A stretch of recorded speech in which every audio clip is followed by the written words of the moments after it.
Hello friend, आपके अपनी YouTube channel सारांश एजुकेशन पॉइंट में आपका बहुत बहुत स्वागत है। आज मैं आपके लिए सीटेट से संबंधित कुछ प्रश्न लेकर आया हूं जो कि आपके एग्जामिनेशन में काफ़ी महत्वपूर्ण होंगे। तो आज का सबसे पहला प्रश्न है कि किसकी सिफारिश पर राष्ट्रीय आपातकाल घोषित किया जा सकता है। तो इस प्रश्न का सही उत्तर होगा उत्तर नंबर 3, प्रधानमंत्री की अध्यक्षता वाली कैबिनेट मंत्रियों द्वारा। अब बढ़ते अगले प्रश्न पे। तो अगला प्रश्न है कि उस रोजगार की स्थिति को क्या कहते हैं जिसमें कृषि श्रमिकों की उत्पादकता शून्य होती है। तो इस प्रश्न का सही उत्तर होगा उत्तर नंबर 1, मौसमी बेरोजगारी। बढ़ते अगले प्रश्न की ओर। तो अगला प्रश्न है कि राजकोषीय नीति 1991 के तहत कौन सा कदम नहीं उठाया गया था। तो इस प्रश्न का सही उत्तर होगा उत्तर नंबर 4, अनुदान राशि में बढ़ोतरी करना। बढ़ते आज के अगले क्वेश्चन पे। तो अगला प्रश्न है कि वित्त आयोग जो असंवैधानिक निकाय है की नियुक्ति प्रत्येक 5 वर्ष में की जानी होती है जिससे वह। तो इस प्रश्न का सही उत्तर होगा उत्तर नंबर 1, केंद्र और राज्य के मध्य करों का विभाजन कर सके। अब बढ़ते अगले प्रश्न की ओर। तो अगला प्रश्न है कि निम्न में से कौन सा पर्यावरण प्रदूषकों की सबसे हानिकारक किस्म है। तो इस प्रश्न का सही उत्तर होगा उत्तर नंबर 4, जैविक अनिम्नकरणीय रसायन। अब बढ़ते अगले प्रश्न की ओर। तो अगला प्रश्न है कि संवैधानिक राजशाही के मामले में सम्राट। तो इस प्रश्न का सही उत्तर होगा उत्तर नंबर 2, विशिष्ट कानूनी और औपचारिक भूमिका को बराबर रखा गया है लेकिन सीमित और बिना किसी शक्ति के। बढ़ते अगले प्रश्न की ओर। तो अगला प्रश्न है कि प्राकृतिक एवं प्राकृतिक संसाधन अंतर्राष्ट्रीय संरक्षण संघ यानी कि IUCN द्वारा प्रकाशित रेड डाटा बुक्स में क्या सम्मिलित होता है। तो इस प्रश्न का सही उत्तर होगा उत्तर नंबर 2, संकटग्रस्त पौधों और पशु जातियों की सूची। अब बढ़ते अगले प्रश्न की ओर। तो अगला प्रश्न है कि भारतीय नाभिकीय शक्ति की उत्पादन क्षमता के आधार पर बढ़ते क्रम हैं। तो इस प्रश्न का सही उत्तर होगा उत्तर नंबर 1, तारापुर, नरोरा, कैगा, रावत भाटा। अब बढ़ते अगले प्रश्न की ओर। तो अगला प्रश्न है कि गोल्डन धान डैश का अच्छा स्रोत है। तो इस प्रश्न का सही उत्तर होगा उत्तर नंबर 2, विटामिन ए का। अब बढ़ते अगले प्रश्न की ओर। तो अगला प्रश्न है कि आग्नेय चट्टानों के बारे में निम्नलिखित कथनों में से कौन सा कथन सही नहीं है। तो इस प्रश्न का सही उत्तर होगा उत्तर नंबर 3, आग्नेय चट्टानों की संरचना गैर क्रिस्टलीय है। अब बढ़ते अगले प्रश्न की ओर। तो अगला प्रश्न है कि निम्नलिखित में से कौन सा शक्ति या स्त्री सिद्धांत की उपासना को उद्धृत करता है। तो इस प्रश्न का सही उत्तर होगा उत्तर नंबर 1, मेगा स्नेच की इंडिका। अब बढ़ते अगले प्रश्न की ओर। तो अगला प्रश्न है कि निम्नलिखित में से कौन सा घने जंगलों वाले राज्यों का सही अनुक्रम है। तो इस प्रश्न का सही उत्तर होगा उत्तर नंबर 3, अरुणाचल प्रदेश, मध्य प्रदेश, उड़ीसा और आंध्र प्रदेश। अगला प्रश्न है कि शहरी भूगोल के अंतर्गत आता है। तो इस प्रश्न का सही उत्तर होगा उत्तर नंबर 1, आकार, रूप और मनुष्य द्वारा निर्मित बस्तियों के कार्य। अब बढ़ते हैं अगले प्रश्न की ओर। तो अगला प्रश्न है कि बड़े मिट्टी के बर्तन बनाने का उद्देश्य क्या था। तो इस प्रश्न का सही उत्तर होगा उत्तर नंबर 1, अनाज का भंडारण।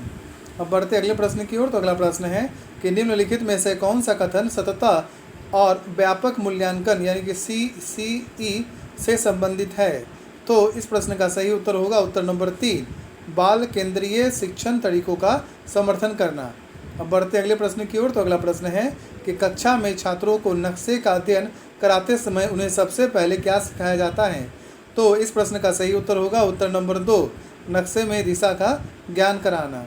अब बढ़ते अगले प्रश्न की ओर। तो अगला प्रश्न है कि अंतर्राष्ट्रीय सद्भावना की शिक्षा का मुख्य प्रयोजन नहीं है। तो इस प्रश्न का सही उत्तर होगा उत्तर नंबर 2, राष्ट्रीयता की भावना का विकास करना। अब बढ़ते अगले प्रश्न की ओर। तो अगला प्रश्न है कि चंद्रमा और उसकी कलाओं को स्पष्ट करने के लिए कौन सी शिक्षण विधि उपयोगी है। तो इस प्रश्न का सही उत्तर होगा उत्तर नंबर 2, निरीक्षण विधि।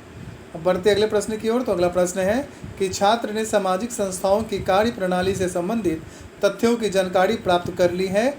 छात्र की इस योग्यता का संबंध शिक्षण के किस उद्देश्य से है।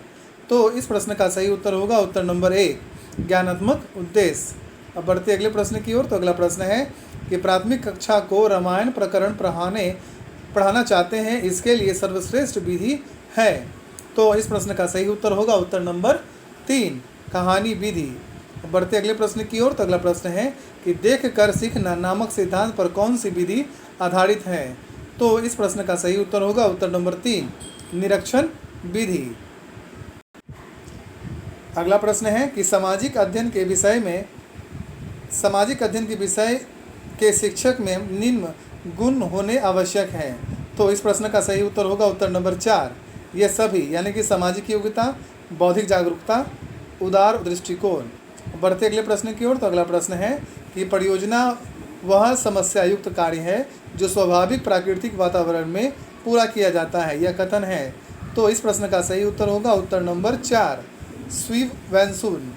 अब बढ़ते अगले प्रश्न की ओर। तो अगला प्रश्न है कि किसी विधि में छात्र व अध्यापक विचारों का आदान प्रदान करते हैं। तो इस प्रश्न का सही उत्तर होगा उत्तर नंबर 3, विचार विमर्श विधि। बढ़ते अगले प्रश्न की ओर। तो अगला प्रश्न है कि यह देखा गया है कि कक्षा 6 में इतिहास की पाठ्यपुस्तक के सभी अध्याय अयंत्र शीर्षक से समाप्त होते हैं, उसमें निम्नलिखित में से क्या शामिल हैं। तो इस प्रश्न का सही उत्तर होगा उत्तर नंबर 4, एक ही समय में दुनिया के अन्य भागों में घटी घटनाओं की जानकारी। बढ़ते अगले प्रश्न की ओर। तो अगला प्रश्न है कि सामाजिक अध्ययन शिक्षण में सामूहिक विचार विमर्श हेतु किस विधि का उपयोग किया जाता है। तो इस प्रश्न का सही उत्तर होगा उत्तर नंबर 4, कार्य गोष्ठी। अब बढ़ते अगले प्रश्न की ओर। तो अगला प्रश्न है कि सामुदायिक स्रोतों का महत्व है। तो इस प्रश्न का सही उत्तर होगा उत्तर नंबर 4, उपरोक्त सभी, यानी कि सामुदायिक स्रोतों से पूरक एवं अतिरिक्त ज्ञान की प्राप्ति होती है। दूसरा है कि इससे छात्रों में समाजोपयोगी गुणों का विकास होता है। और तीसरा है कि शोध कार्य में शिक्षार्थियों के लिए सहायक होते हैं। अब बढ़ते अगले प्रश्न की ओर। तो अगला प्रश्न है कि उच्च प्राथमिक शिक्षा के लिए सामाजिक विज्ञान के छात्र में निम्नलिखित में से किसको कौशल विकसित किए जाने की आवश्यकता नहीं है। तो इस प्रश्न का सही उत्तर होगा उत्तर नंबर 2, तथ्यों पर कारण से अधिक ध्यान केंद्रित करने की क्षमता। बढ़ते अगले प्रश्न की ओर। तो अगला प्रश्न है कि निम्नलिखित विशेषताओं में से कौन सी विशेषता सामाजिक विज्ञान की पाठ्य पुस्तक का प्रतिनिधित्व करती है। तो इस प्रश्न का सही उत्तर होगा उत्तर नंबर 4, प्रत्येक अध्याय के बाद तकनीकी पदों की शब्दावली और पुस्तक के अंत में एक सूचकांक देना। अब बढ़ते अगले प्रश्न की ओर, जो कि आज का अंतिम प्रश्न है। तो प्रोजेक्ट प्रणाली के अनुसार अध्याय की भूमिका। तो इस प्रश्न का सही उत्तर होगा उत्तर नंबर 3, केवल मार्गदर्शन करने की। अगर ये वीडियो आपको पसंद आए तो please like, subscribe, comment, share करना ना भूलें। धन्यवाद।